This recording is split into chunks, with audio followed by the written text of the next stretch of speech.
Good morning. We are doing the Uddhava Gita. Now, this was a new chapter we had started last weekend. This is chapter 16 and we had done till verse 6. Now, till verse 6, what we had completed was what are the kinds of things a person has to do related to time, space, movement, so on and so forth. This is a further in-depth understanding of the same. You will come to know what is it that an individual has to do, what he has to avoid, how he has to get into the right space, the right kind of stuff he can eat, drink, so on and so forth. So we are going to actually look at some do's and don'ts related to the various human activities.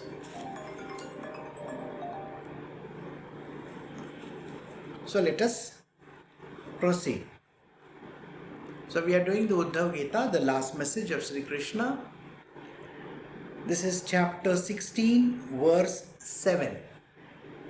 O best of men, with a view to circumscribing work, I enjoin merits and defects regarding things in according with the exigencies of the place, time, etc.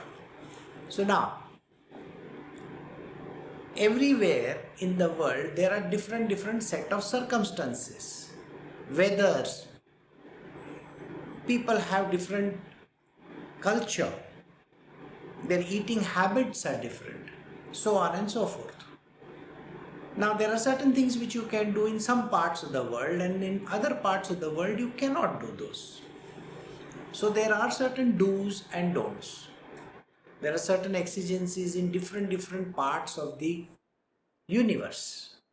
How would you do those things? Like, say for example, simple solution are not there even to write something. If I am going in outer space, I'm sure you know that even the pen will float away. I think you get the point. The kind of food that I have to eat is also not the same as the food that I'm eating on earth.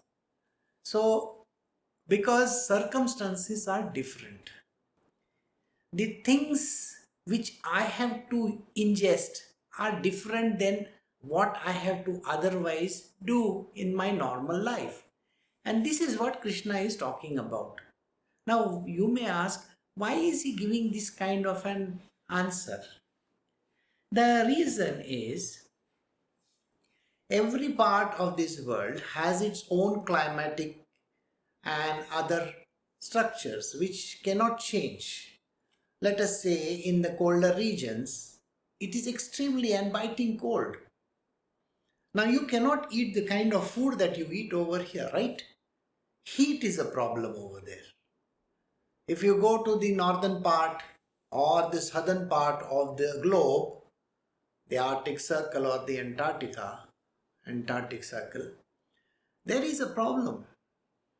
So what is it that you have to do over there? So Krishna is giving Uddhava the kind of lesson which was needed. Now, why was he giving this lesson to Uddhava is also very important. As you know, Uddhava has asked him questions related to austerity, piety, so on and so forth. When the person is traveling in this entire Bharatvarsh, Indian region, Indian subcontinent for that matter, the entire change of temperatures can be seen.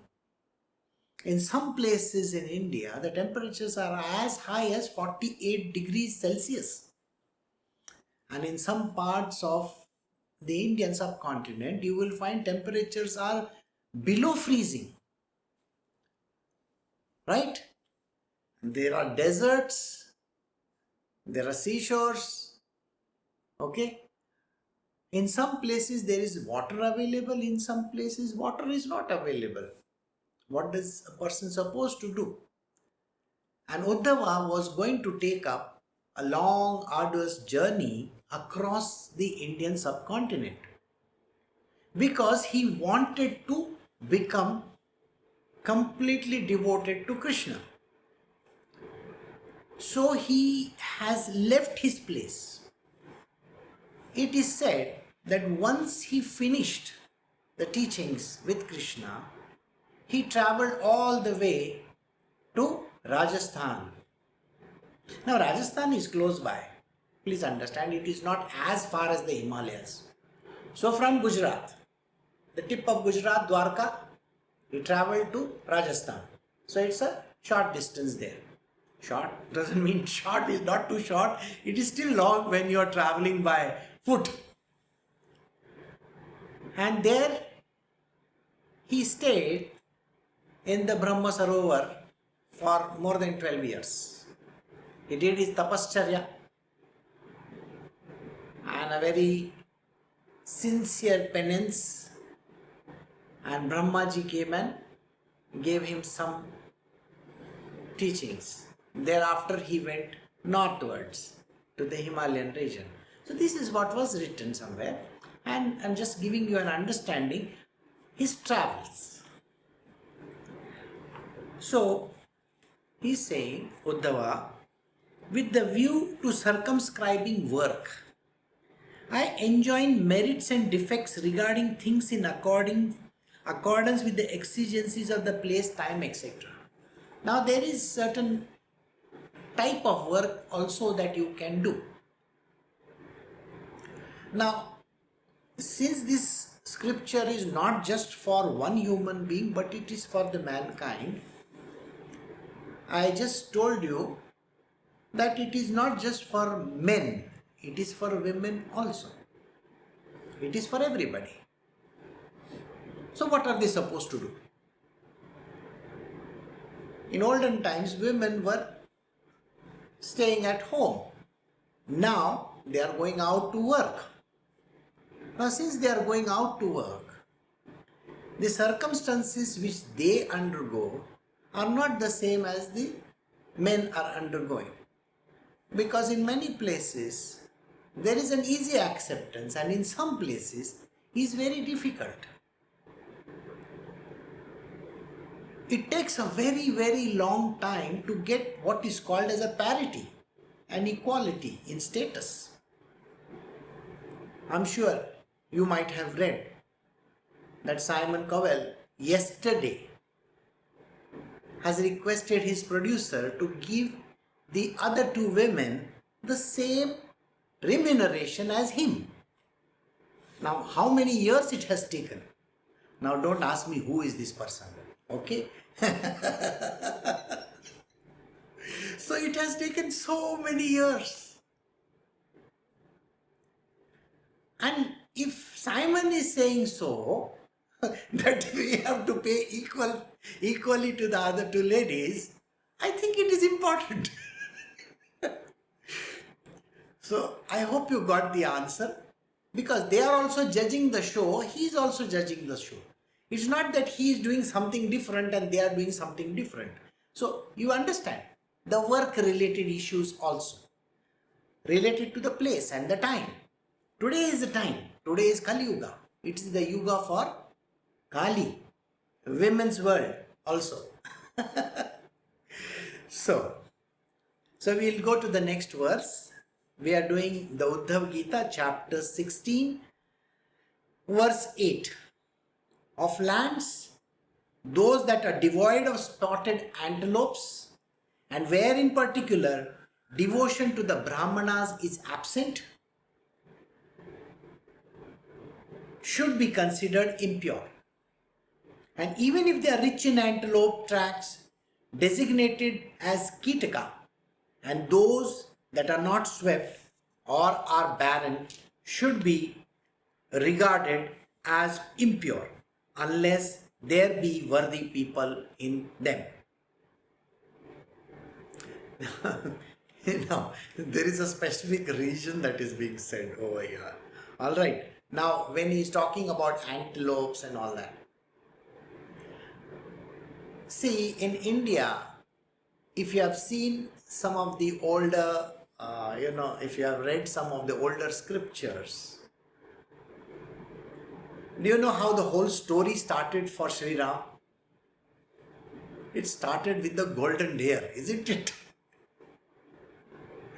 So that means there were a lot of these kind of animals roaming all over the Indian subcontinent. So he is giving some specifications, some idea. It is not necessarily, there is a mention that this is a place where the Brahmins are not worshipped and all those places which are in central India up to Bengal, to the eastern side. You will find that there were certain issues during his time also. The Brahmanas were not given their proper position. And later on, with the advent of the Buddhist culture, Buddhism completely destroyed the Brahminical culture across India. And especially in the central part of India, they came and they completely took over the central portion. And later on, when other armies invaded India, you will find that from the north they came, the northern region. And they also took over the northern part of the country. So at such places, the entire circumstances changed with age, with yuga. In both these cases, these are two examples which I gave you. Though Siddhartha, that is, he was from northern India, which is now currently in Nepal, he belonged to a clan which is called the Shakya clan. And they were the followers of Sanatan Dharma. After he got enlightened under the Bodhi tree, if you know that, he completely swept away the entire Brahminical culture. So at such places, there is no regard for a certain type of belief system. And that is the reason why this verse is valid across. Now you may ask me today, in today's day and age, whether this verse has validity. Of course it has validity. Lots of people across India have converted to different religion. And in some places, people have considered themselves scheduled castes, scheduled tribes, and various other nomadic tribes. And when they have taken up this stand, they have completely aligned in a different way. They do not consider this type of things as valid. They believe the old idea about Brahmins, or for that matter, the Kshatriyas, and so on and so forth. Now, the misinterpretation of the scriptures has happened. There is no way in which you can change it right now. So when we are talking about the Brahmins, Krishna is not talking about somebody who is from a Brahmin family and so on and so forth. No. There is a very clear demarcation in the Bhagavad Gita and in this scripture also, where he says, only those who are 100% sattvic, they are Brahmins. So did you get that? 100% sattvic. So try to think about how many Brahmins could be there in today's day and age when it is the yuga of Kali. In the Kali Yuga, there is no sattva.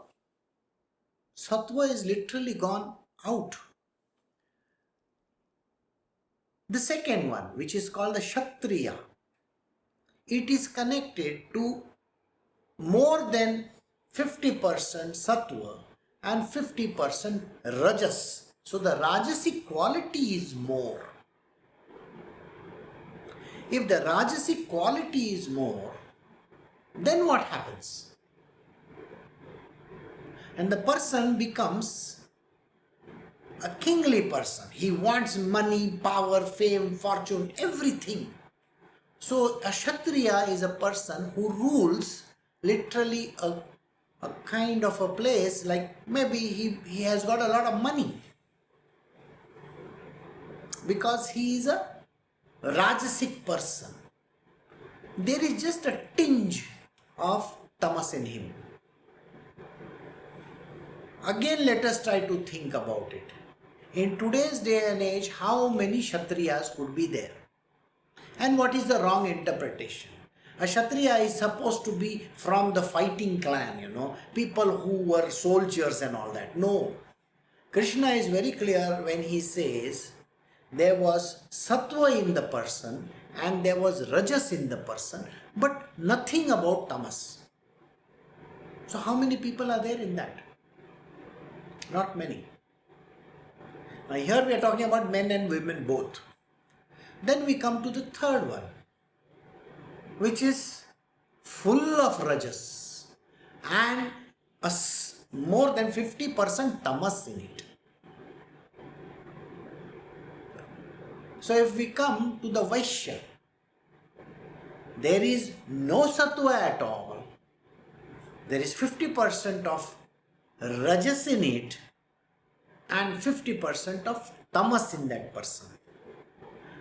I am sure you know at least 25 to 30 or maybe 50% of the population could be considered in this category, right? Because people are running after money and all kinds of activities which are related to tamas. And then the last one, which is called the Shudra. It is 100% tamas. In the beginning there will be a little tinge of rajas, but completely tamasic in nature. Given to lust, greed, avarice, you name it. All kinds of negative feelings are there in this person. He is given to sleeping, drinking, womanizing, a very lascivious person. So such a kind of a person is in the last category. So now I hope you got the clarity over here. When Krishna says this, what kind of people are involved in what kind of a work? So with the Brahminical culture, remember, Brahmins are completely sattvic in nature. At the end of the Dwapara, all that was going out of the window. It is going to be non-existent. So he said that. And now I hope you understood that when he is talking about an example about the spotted antelope, it's just for understanding purpose. So we will go slightly deeper than that. Let us see the next verse. We are doing chapter 16 from the Uddhava Gita. This is verse 9. The time is efficacious, which owing to the abundance of requisite materials or through inherent properties of its own is conducive to any particular work, while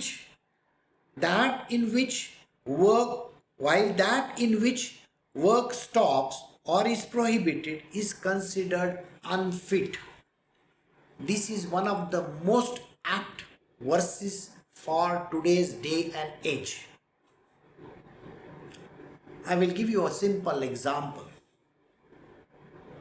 Today, all of us, most of us, those who are joining the satsang, are using devices like cell phones, computers, and so on and so forth. We are also traveling in electric vehicles, buses, the transport is there. If you have seen today, instead of having the old kind of batteries, today we have the lithium and their different derivative batteries. Alright? Now, what is this verse talking about? It is talking about that there are certain things which are prohibited. Why is it so? I gave you this idea about an object which is one of the chemicals which is called lithium. Now lithium is mined in countries. In certain countries in this world which are under the control of one nation. So most of the production of this lithium is taken from these countries where the people are exploited over there. People work in very, very bad circumstances. The same lithium is then exported to this major nation, purified, converted into batteries and sold across the world, and all of us are using them. It is called prohibited and unfit action. If you are going to use a blood diamond, you know blood diamonds, what they are. If not, go and watch the movie. Maybe you will come to know better. Or today, when people are smuggling gold in their rectums and in their bodies, and that is the same gold that you want to wear. If it is the same gold, even if it is purified and even if you don't know that that gold is coming to you, it is a prohibited action. Why are you wearing that gold which is tainted like that? The exploitation of the diamond industry is also very much known to people. I just now gave you about blood diamonds. Likewise, there are lots of things which you have clearly understood coming from people and places which are under duress or stress. People are threatened, cajoled, a gun is pointed at their head and they are supposed to do the activity, and then you are using that item. Like the sweatshops. A sweatshop is a place where a lot of children and deprived people are made to work at a pittance, at a salary which is minimal. Imagine, Krishna was talking about these kind of things so many thousands of years ago. He said there are these kind of places in this world and you should not encourage them. There is a movement where people have taken up not to wear garments made out of animal skin, isn't it? So you got to not wear them. Why should you, skin an animal and then use that?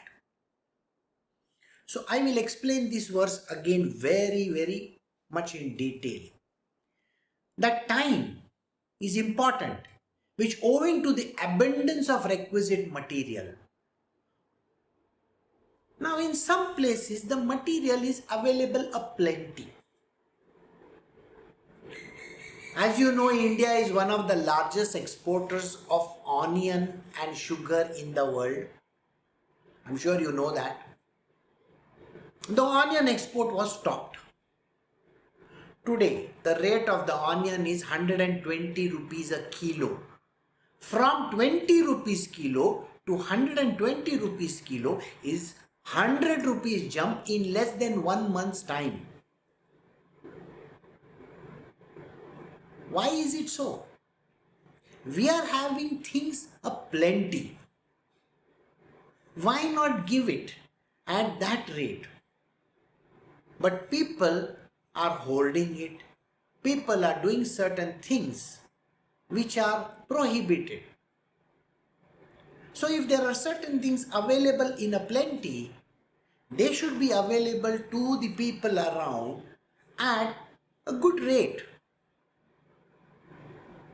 You will find that we have very good apples in our own country. But everybody is importing apples from abroad. Why is it that people cannot eat the Himachal or the Kashmir apples?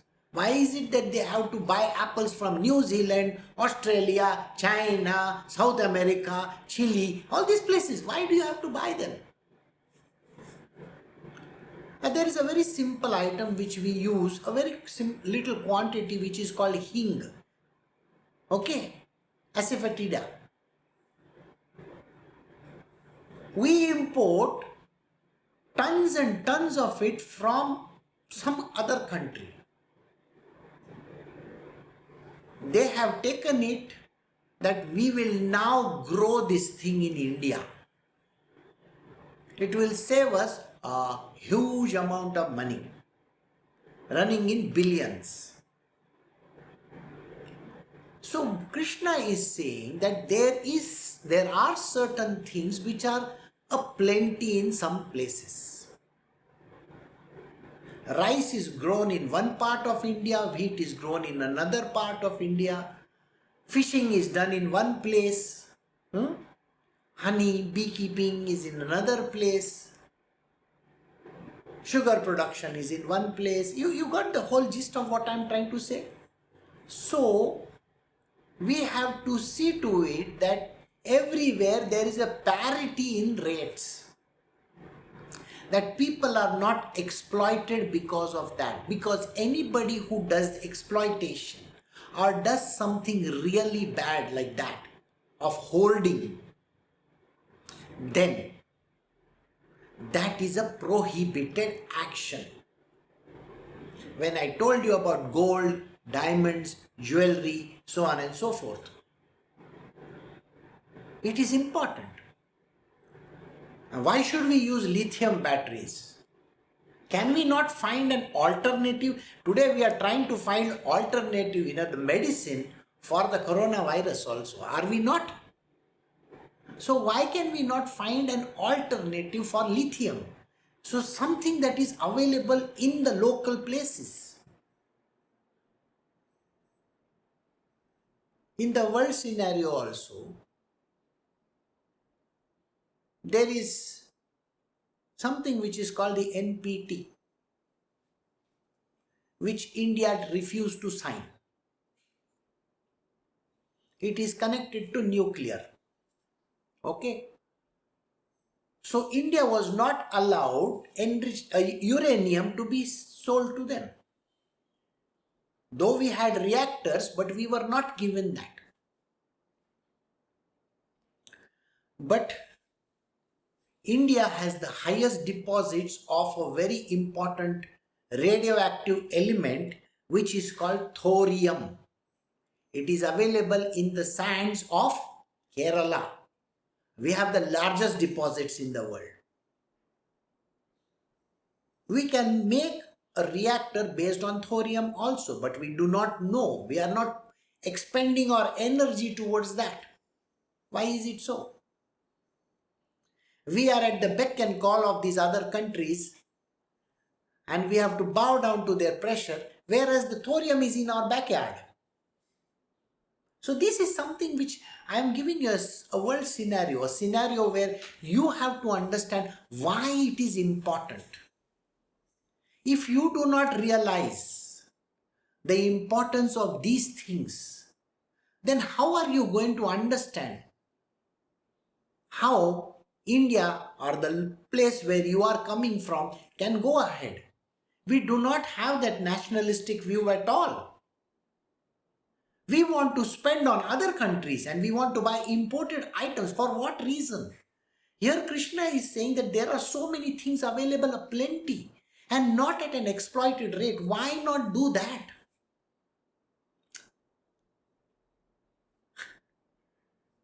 It is a policy which we have to take, which we have to decide on. No, I have everything available. In the olden times, just after independence, we were literally with a begging bowl. The country slowly came out of it. Today we are slightly a better off nation. Now this was for India, but for other countries also I can tell you. The United States imports literally everything from one country or two countries. For what reason are they doing that? Don't they have intelligent people there? It's a rich country full of whatever they wish to. Oil is there, gas is there, you name it, everything is available. People are there. But a problem which they created in the past, it has to be politically solved. People are given fantastic salaries. They can't cope up with countries like India or China or other nations where the pittance salary is given for working. So do you get the point? So the cultural change has to be brought in such nations. Milk is available in India, and believe me, this milk which we are consuming today is around 48 to 50 rupees a litre. The highest quality milk in India. 50 rupees is around 70 cents a litre. And the procurement price means buying from people, a litre is half of that or lesser than that. We are a very rich nation in terms of eggs, poultry, animal husbandry, milk, this kind of production. We are very rich, and yet there is a disparity. So here Krishna was describing something very clearly. Or through inherent properties of his own is conducive to any particular work. We come back to the verse where we were talking about doing certain things. We had a very important business, a massive business, in a place called Coimbatore, Tirupur, this belt. Some of the best, hosiery and cotton material was made in these places. Today that place is in ruins because we refuse to buy from there. We would rather buy cheap stuff from China or these other countries. Bangladesh, Pakistan, Malaysia, Indonesia, Philippines, Vietnam. The same t-shirts, so the same kind of hosiery material and the kind of cotton stuff, why do we have to buy from these countries? Whereas we have such a massive industry in the backyard which is never even considered. Isn't it important today that we give that impetus to these places again? Stop this kind of nonsensical imports. Yeah, I know. You are paying half the price. But at what cost? At the cost of the people becoming poorer and poorer in India? This is not a political statement I am making. Otherwise, you will say, Guruji, you became political in your speech. No, Krishna is saying so. Through this verse, he is talking about certain things which a person is supposed to do. Now, think what I am saying. If there is a weaver or a manufacturer, a businessman in Coimbatore or in Tirupur, in that particular place, isn't it important for him to source the material, bring in the labor, make it as good as possible? Then he is doing his swadharma. But if he is importing the cheaper item and then branding and selling it in the marketplace, then he is doing a prohibited business as per Krishna. I was aghast last year when I went to Banaras. The reason why I was sorry, because there are most of these looms over there which have dried up literally. There used to be hand looms. Gone. Few power looms are there. And people are mixing around stuff from other countries and then selling it. So what happens to those poor people? In my journey, I visited a village nearby. There used to be looms 20 years ago. Just 20 years ago. Today, there is only one pit loom. A pit hand loom, The person sits below the surface of the earth and the loom is at this level, chest level, and then he does that. The poor fellow, the poor weaver, had no work. Why? What happened to all those looms that were there? They're all gone. So, in this verse, what is Krishna talking about? He says that you have to follow your swadharma.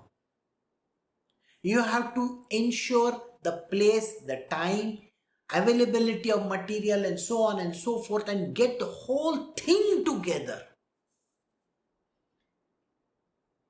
There is no need for a person to even think that I will get better studies abroad. They can join. They can bring education to India. Today, India is at a point where education online is literally flourishing. The future is like that. I was listening to a World Economic Forum talk, and they were saying how people, those who have the current, skill sets, whatever skill sets. I don't understand these words too much, but let me just say, they were saying the two words which I caught, my ears caught. They are saying reskill and upskill. Reskill and upskill. From what I have that little understanding, I can tell you, reskilling the people. Think, if I have something in my backyard and I have forgotten about it, I have to reskill myself, because many years ago I was doing that. So can I again get those things back and do the same thing? If I am a fisherman and I used to fish earlier, now I have become importer of fish. I buy from countries which are selling fishes at half the rate, and then I am giving them to the public. Why? I don't have to do that. I should reskill myself, go and fish. Go fish. And then upskill. Upskill means there are current technology trends which are very, very important, which have changed the world scenario. Like say for example, from a petrol and a diesel driven vehicle to an electric vehicle. It's gone different, isn't it? So my technology is current. So I have to upskill. I should know the things which I am using. Like say the cell phones, I should know. The laptops, I should know about that. The artificial intelligence that goes into it. So whatever that is happening around in this world, like the transfer of money, which happens through the apps, I should upskill myself in that. I cannot be becoming a dodo in today's day and world and saying, I will go and stand in a queue in the bank. I am not at the mercy of the banker today. I am not at the mercy of the teller. You understand, there used to be a teller and there used to be people around to sign one check, to get a leaf. It used to be a painful experience. I don't even need a checkbook. I don't need even a withdrawal slip. I don't need the teller also. Upskilling. I have understood the power of my phone. And now I do bank transfers tick, tick, tick, tick, tick, through apps. That is upskilling for me. So I am saying, even in sectors like the education sector or any other sector, reskill, upskill. These two words I caught if I was listening to this WEF, World Economic Forum talk, and it told me, yes, that is what Krishna said. Why don't we know that? We know it. It is written in our scriptures. He is telling like that. But there are certain actions which are prohibited. So we need to avoid them. Not it? So we go to the next verse. So we are doing Uddhava Gita, chapter 16, verse 10 and 11.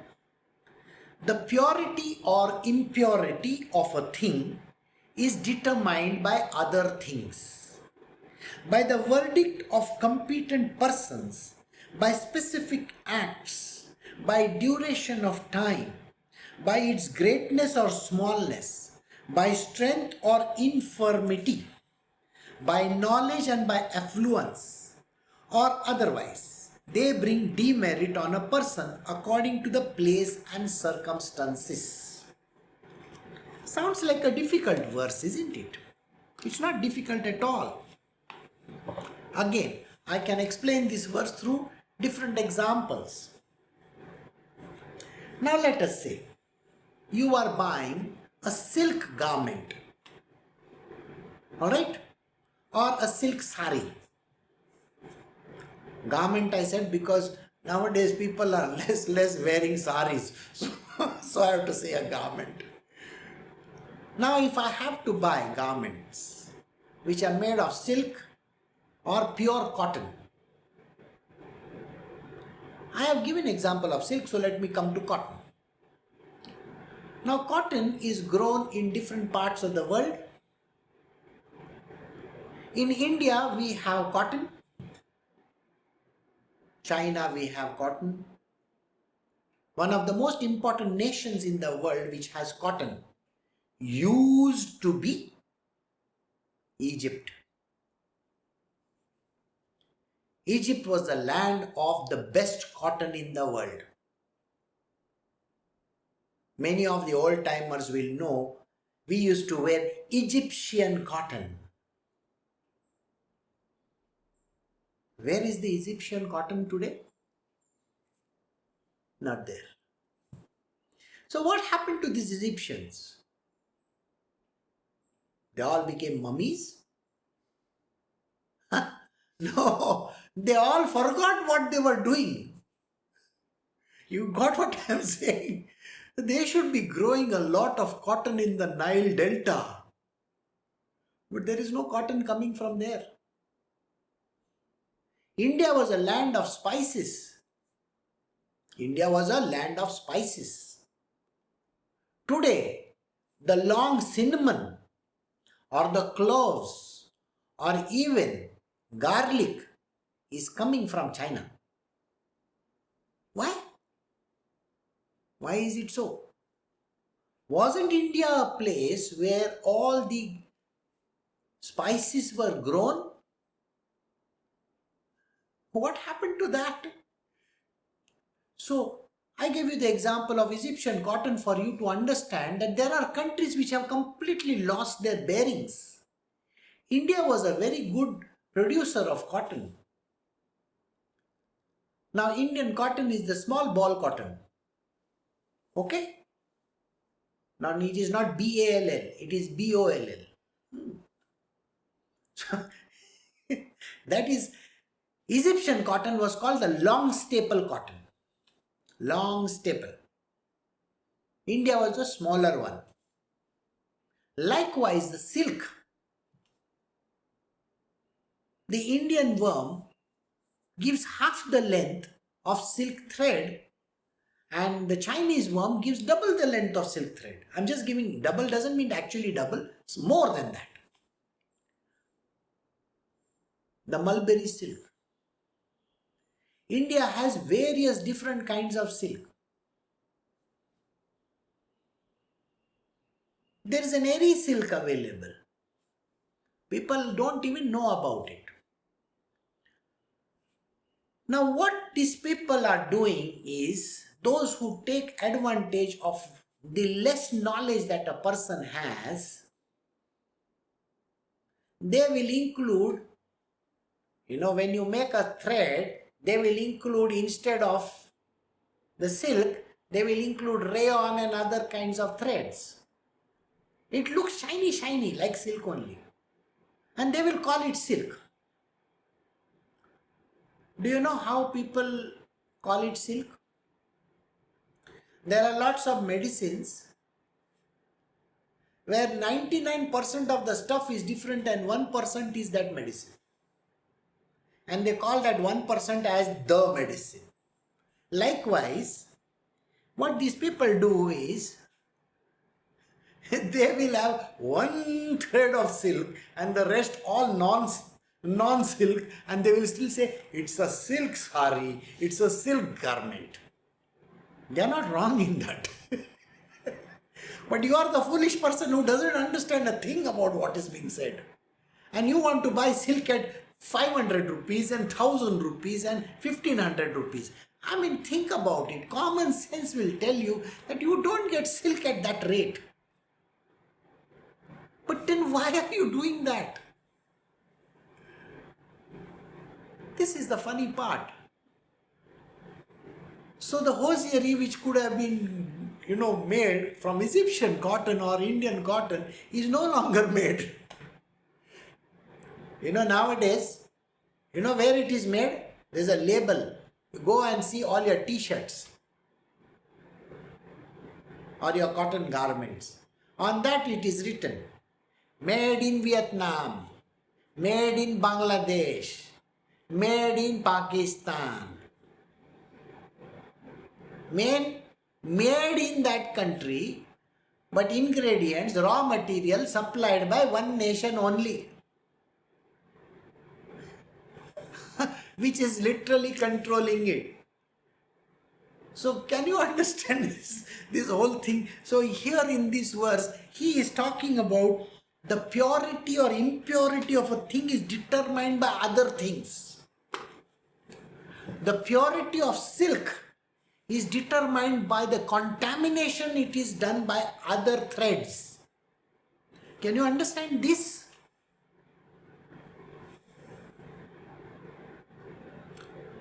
Again, when it is written, bread, wheat bread is written on top. It's written on the bread, okay? There is only 10% or 15% wheat, the wheat stuff in that. Rest everything is maida. I know you will say maida is also coming from wheat, but you got what I am saying, isn't it? What is written on the label is not there inside. And they will say, this is a sauce, a tomato sauce, and it will contain something else only. Potatoes maybe. Who knows? Again, It is red in color. Or tomato sauce is red in color, no? Okay. So you will think, oh, the tomatoes are so red in color. And if it is written natural, coloring agent, natural coloring agents. Very good, natural coloring agents. So the first thought that comes to your mind is, oh, it must be having beetroot color in it, no? Sorry, boss. There are those tiny creatures, which are found, very, very tiny creatures. So small, smaller than ants. Black. They are there on plants. Okay? They are collected and they are killed. From that comes a blood red color liquid. And that is the color that is used. Natural it is. Isn't it natural? You're eating that. Wow. So now did you understand these two things when he says purity and impurity of things? What is the purity in this and what is the impurity in this? It's already impure. Alright? Then he says, by things is determined by other things. So what goes in it is determining it. The vegetarian people, they are poor fellows, they think they are eating vegetarian stuff. Even an ice cream is non-veg, sir. If you are eating ice cream and if you love ice cream, poor fellow, vegetarian guy, for him, even an ice cream is non-veg. But he doesn't understand. So there is a contamination going on. So there is nothing natural in what we are doing. Say, you got what I am saying? So this is what he says. By the verdict of competent persons. So, competent persons are required in this world to tell you what is that contamination that is happening. If you do not understand the contamination that is happening today, then you are the sufferer. You should not be wearing, glasses and going out and buying stuff. Dark glasses and going out and buying stuff and say, it's okay, no problem. No, you should know what you are buying, what you are eating, what you are drinking, whom you are talking to. Who are your friends? Who are your relatives? You should know. Hasn't God given you that kind of a brain that to understand the intricate things that are going around? Please understand this. The purity and impurity of things is dependent on lot of actions, like specific acts and the duration of time. The duration of time. Today, we are eating apples which might have been harvested 6 months ago. Why are you eating those apples? And what is fresh in those apples, by the way? You buy mango pulp. Now, mango season went long ago. And you are still buying mangoes today. This is not mango season to buy mangoes. Now, who has told you to buy them just now? In the season, you buy seasonal stuff. Out of season, don't buy. That is contaminated. You understand what is being said over here? Krishna is very clearly giving out the do's and don'ts in your material world. So I have given you about mango. I have told you about vegetables. Okay, vegetables which we have never heard of. I used to always think, how is this cauliflower green in color? Oh, that is not Indian. It came from some other country. Cauliflower is not green in color. It looks like cauliflower, but not. I never heard of pak choy in my life. No. Chinese. Okay. Sushi. What is sushi? Sushi is meant for those Japanese fellows, man. Why are you eating sushi?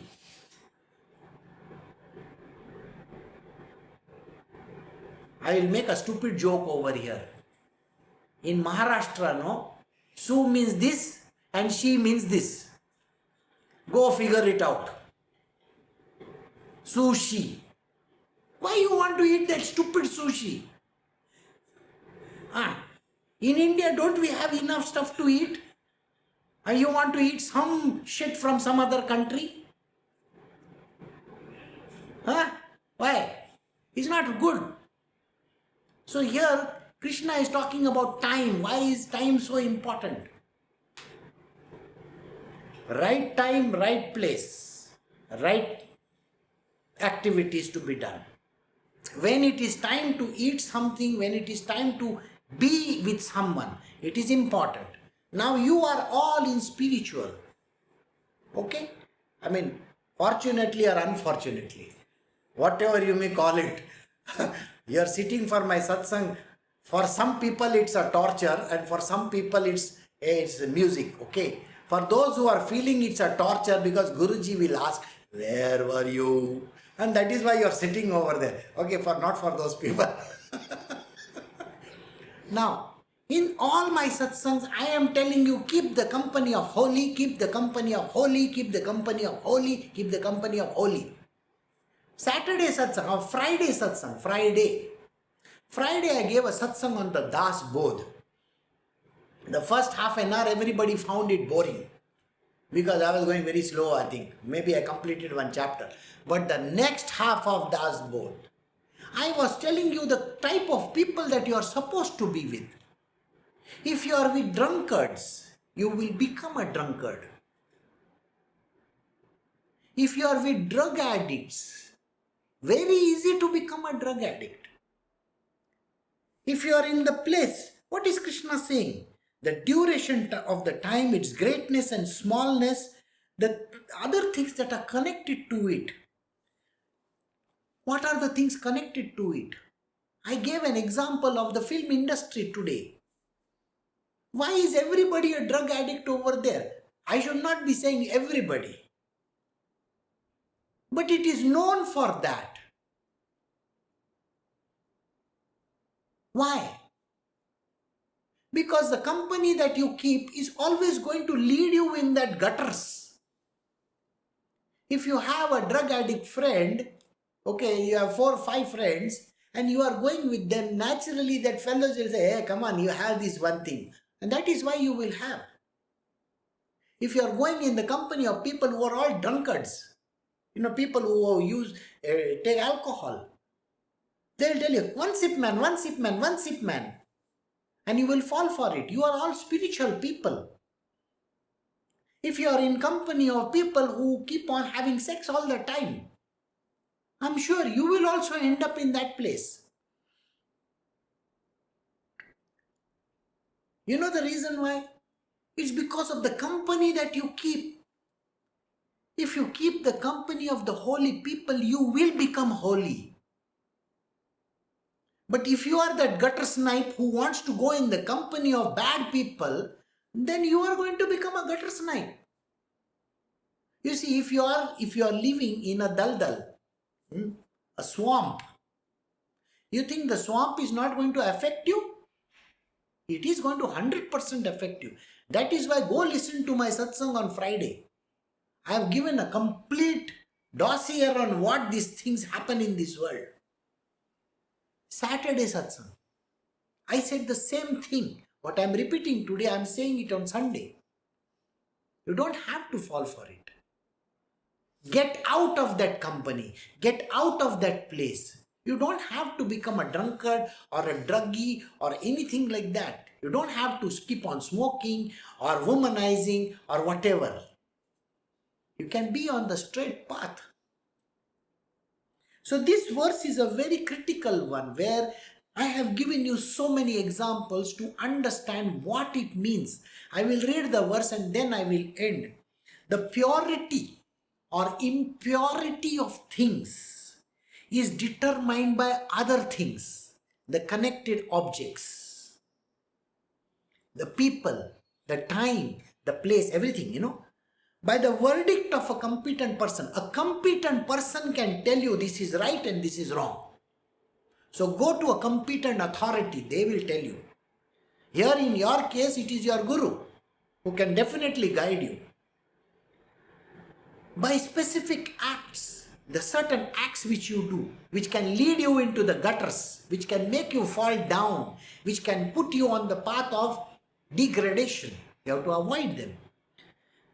By duration of time, how much time you get involved in it, the greatness and the smallness, how big it is, how small it is, by the strength and the infirmity. Some items which you buy are not even going to last for 1 day or 2 days or 1 month or 3 months. Why do you have to do that?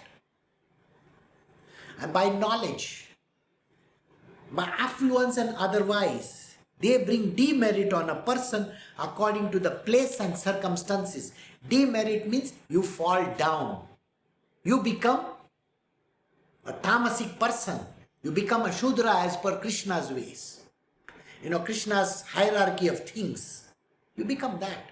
And that is the reason why this verse has a tremendous value in our material world also. So for the spiritually minded people, be smart. Stay away from all this nonsense. Have the intellect to judge everything around you. Do not fall into the gutters. And when you think that there is something wrong, you have a competent authority that you can ask what is right and what is wrong. And this is the meaning of the verse where Krishna is explaining to Uddhava. So as Uddhava goes ahead, he meets these great sages who then tell him what is right and what is wrong. So I've come to the end of my satsang. You take care. You have a great day. Happy Dasara to all of y'all and your families, whoever that is there with you. Take care. See y'all coming week. Bye.